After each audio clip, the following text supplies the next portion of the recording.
മാസപ്പടി വിവാദത്തിൽ SFIO അന്വേഷണത്തിനെതിരെ വീണ വിജയന്റെ കമ്പനിയായ എക്സാലോജിക് കർണാടക ഹൈക്കോടതിയെ സമീപിച്ചു. അന്വേഷണം സ്റ്റേ ചെയ്യണമെന്നാവശ്യപ്പെട്ടാണ് ഹർജി. കേന്ദ്ര സർക്കാരിനെയും SFIO ഡയറക്ടറെയും എതിർകക്ഷികളാക്കിയാണ് ഹർജി. കേന്ദ്ര കമ്പനികാര്യ മന്ത്രാലയത്തിന്റെ അന്വേഷണം ഉൾപ്പെടെ തുടർ നടപടികൾ ഉണ്ടായിട്ടും നാളിതുവരെ യാതൊരു പ്രതികരണവും നടത്താതിരുന്ന എക്സാലോജിക്കാണ് ഇപ്പോൾ കർണാടക ഹൈക്കോടതിയെ സമീപിച്ചിരിക്കുന്നത്. അന്വേഷണം സ്റ്റേ ചെയ്യണമെന്നാവശ്യപ്പെട്ട് കേന്ദ്ര സർക്കാരിനെയും SFIO ഡയറക്ടറെയും എതിർകക്ഷികളാക്കിയാണ് ഹർജി. മാസപ്പടി കേസിൽ CMRL നിന്നും KSIDCയിൽ നിന്നും ശേഖരിച്ച വിവരങ്ങളുടെ അടിസ്ഥാനത്തിൽ SFIO സംഘത്തിന്റെ പരിശോധന തുടരുകയാണ്.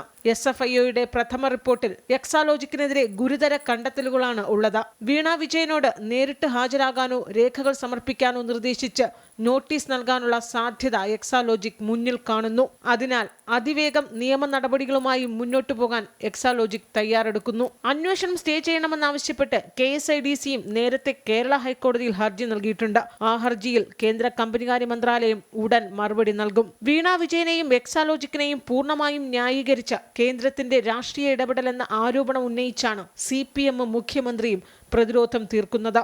ഇതിനിടെ നിയമ നടപടിയുമായി എക്സാലോജിക് മുന്നോട്ടു പോകുമ്പോൾ അന്വേഷണത്തെ ഭയപ്പെടുന്നു എന്ന ആക്ഷേപമാണ് പ്രതിപക്ഷം ഉയർത്തുന്നത്. അമൃത ന്യൂസ്, തിരുവനന്തപുരം.